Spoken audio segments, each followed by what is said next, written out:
album release. It's a special day when your first album comes out. It was magic. We were like unwrapping everything, and the first time you see yourself on the album cover at that time, it was something very special for us. And it was Sentence of Death, of course. And I think the moment even before that, our first demo tape, that was also very magical, because it was the first time you could hear our music recorded in a professional studio, and we had it on tape. You know, at the time it was a big tape trader scene, so tapes were almost as important as vinyl. Of course, when the album came out on a real label, it was even better. But I think the moment when we had the first tape with the first own music was a little bit more magical, because we never thought this would happen, that we, you know, have our own recordings and stuff. It felt very special.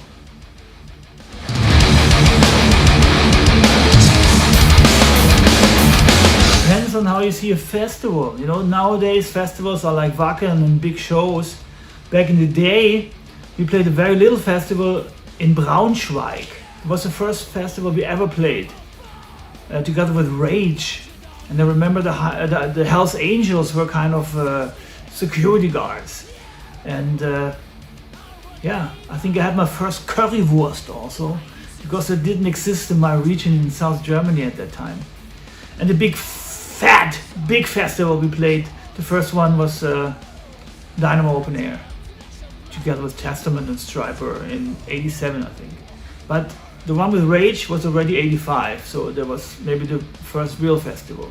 Small, but you know, first time with other bands, open air.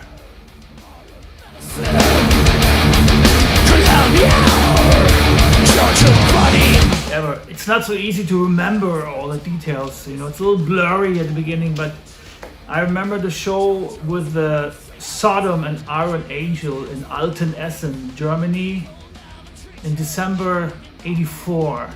Was maybe the first show we ever played. There was another show in Oberursel, like close to Frankfurt, but I think it was later. This one must have been the first show. We were very nervous. We played in the heart of thrash metal at that time. Essen is where Creator were from, Gelsenkirchen where Sodom were from, that's next to each other, and also the other thrash bands were from that region. Darkness and Death Row, and yeah, a lot of bands. So yeah, I remember we became friends and we met the first time, and it was legendary, for sure.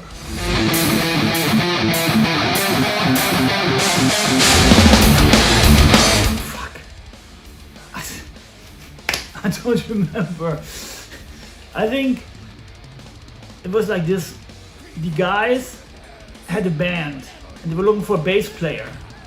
And they asked me to play bass, and I said yes, and then we drove to the next big city, which was Freiburg, and we bought the bass there for me.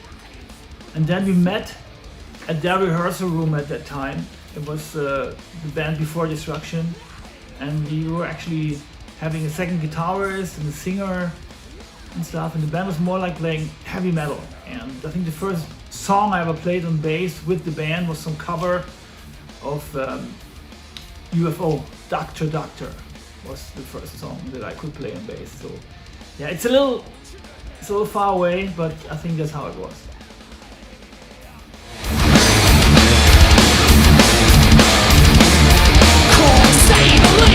The musician likes this first minutes when you enter the stage. I think it's like jumping with a parachute out of the plane, you know. You don't know what happens. Will everything work? Will the stage be on fire? And you know, you never know what happens. And I think it sucks. The first seconds on stage are like the moment where, you know, is it gonna be hell or is it gonna be heaven? And I think we came out and it felt right away good. All the arms were going up. The crowd was very intense.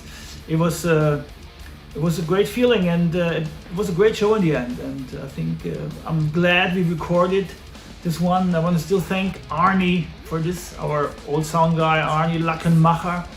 He actually recorded the show for us by accident, by surprise. Otherwise we wouldn't have it by now. And thanks Arnie again. Good one. The Destruction fans are thankful too, I guess.